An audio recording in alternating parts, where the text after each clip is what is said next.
But anyway, Japanese people. Sure, okay, people from Japan. there is a different kind of pandemic in Japan. You got the pandemic of the people who are usually young. They're like between about 18 and 30, let's say, and they don't leave their house.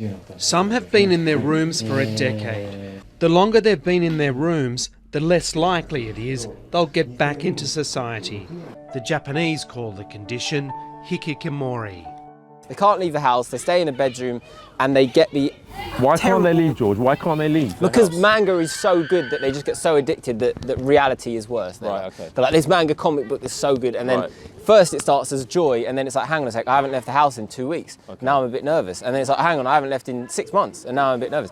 And they're usually young people who live with their parents, so the parents bring them the food and stuff, and they think they're like, well, he's a little bit anxious. They don't speak like that because, you know, they're Japanese. But he's anxious, so I better help him by giving him his time. I like to think that if they could speak in an English accent, they would sound exactly like you, though. So of course they would. Like except they, you know, I love Japan. He loves. I haven't actually been, but I love, you know, Japanese culture. The fact that he's having to clarify that is a shame, but it's true, he does. Yeah, and I have done.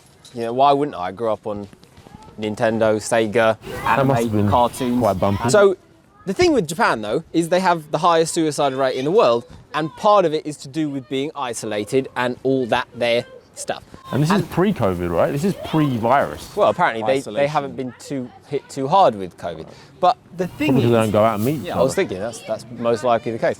But the thing is, right, is that there are people whose job it is to speak to these young people who can't get out of the house, who have terrible anxiety, terrible depression, and terrible fear, like absolute panic about the idea of going outside. And these people have professionals who try and talk them through this challenge of getting outdoors. And I think anybody is prone to that because you adapt to your circumstance, good or bad, right? But here's the thing, and I call me crazy. Call me crazy. You are crazy. I was watching this documentary and I was thinking to myself, fuck that, right?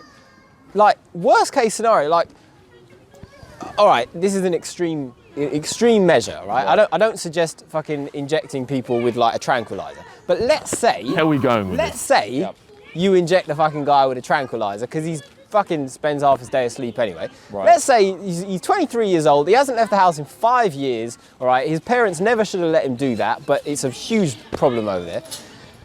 Let's say you just fucking inject him with a tranquilizer, and then when he's all like this, right? Yeah. You put him in a wheelchair and you wheel him outside to the local park. So when he wakes up, right, a couple of hours later, guess what? He's outdoors, he's in public, and he ain't got a fucking choice because he's outdoors. There's nothing he can do. He's literally like, oh, I'm here now, I've got people around me now, okay?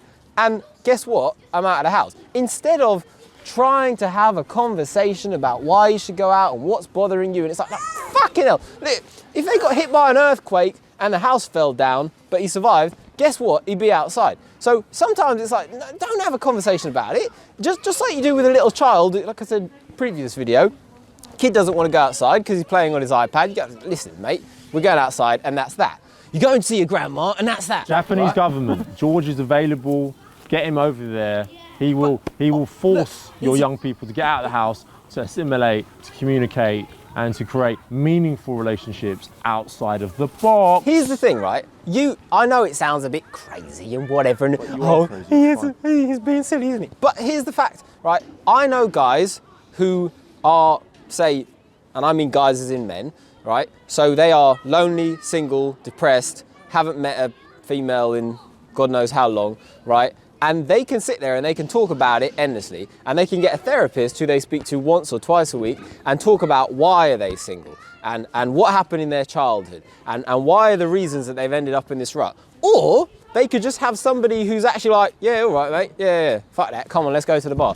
And 30 minutes later, right, they're in a public place and they're chatting to a group of girls because the person they're with, right, is the kind of person who's sociable, who's like, let's go chat to those girls. Well, if I'm going to say it, I think I actually did a similar thing with you once, didn't I? When you were like, don't really want to chat to the girls, and I said to you, Luke, go and speak to that girl with that milk, didn't I? With that milk? Excuse me, was she pregnant? I mean, what are we talking about here? Milk. Hey. Yeah, she was carrying just to clarify, she was carrying a carton of milk, okay? And George just said to me, just go and say hi to her. And I was like, I can't do that. That's ridiculous. She'll call the police, for God's sake. It's an arrestable offence to actually approach a stranger in the street and say hi. He was nervous. Can you believe Luke, of all people, was actually nervous? I was so nervous. I wanted to go back to the waterfall. I wanted to keep throwing Hadoukens. It was a much safer environment for me. He wanted to be at home under the covers and not go outside, like those people suffering right now. But I said, listen, Luke, she's bored. She's by herself. She's been waiting there for 10 minutes. She's waiting for something. Go there and entertain her for a minute before whatever she's waiting for shows up. And Luke went, oh, fuck it. And he did it. I did it. It was incredible. I loved it. I still now look back at it as a seminal moment in my life because we ended up having a really cool conversation. She was waiting for her sister who was taking forever. And when her sister arrived, I was so relaxed. The first thing I said to her was, where you been? You've taken so long that the milk's gone sour.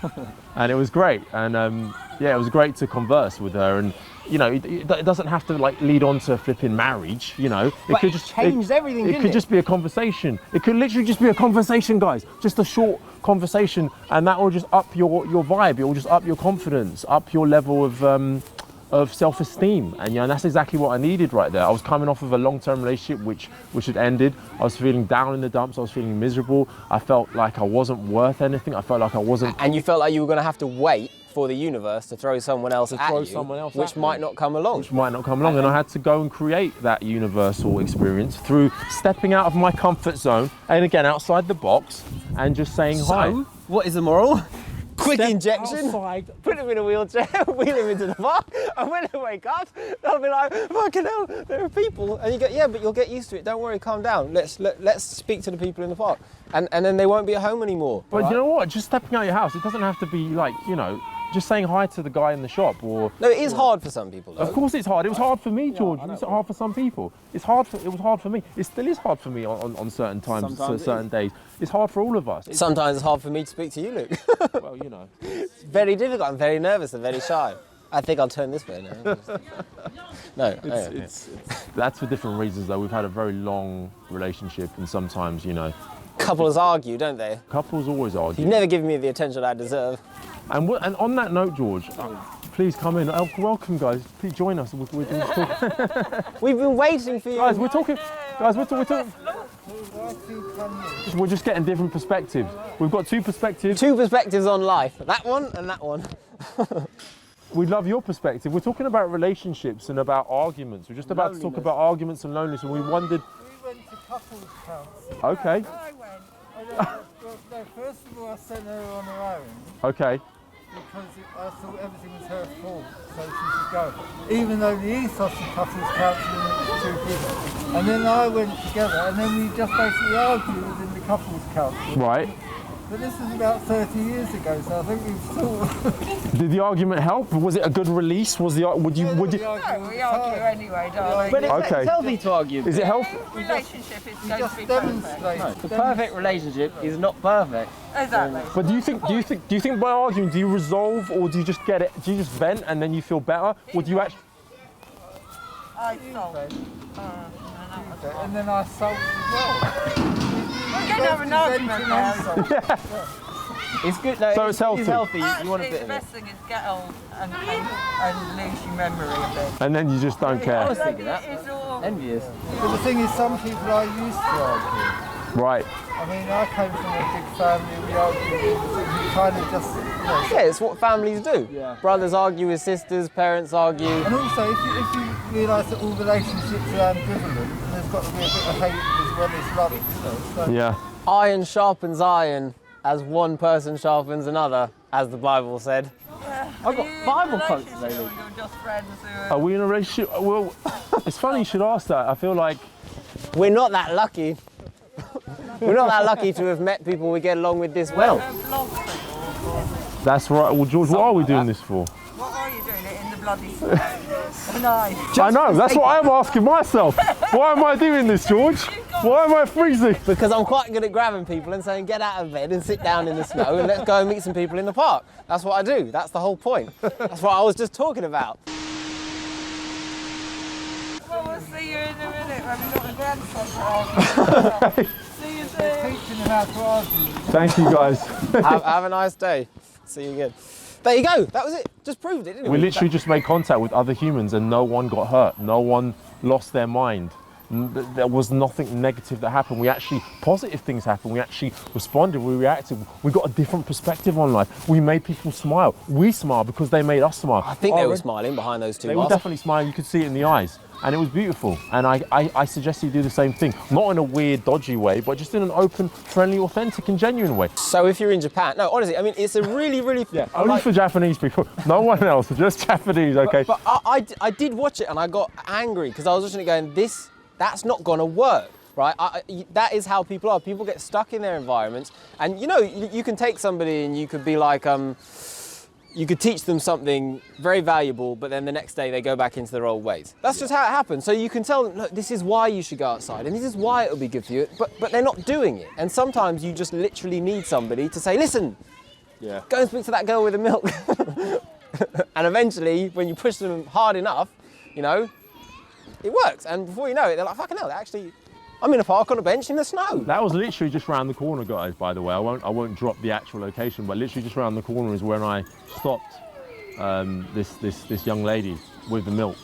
And yeah, it's a beautiful memory. And it's nice to know that you can step out of your comfort zone and do things like that.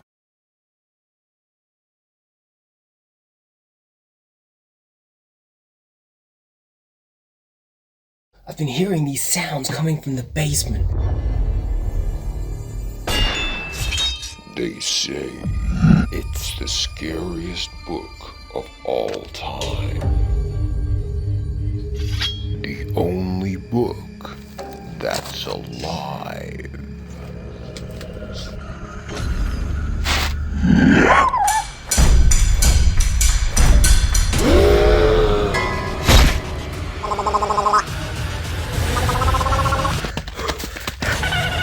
You've heard of books you can't put down. Well, this book will put you down.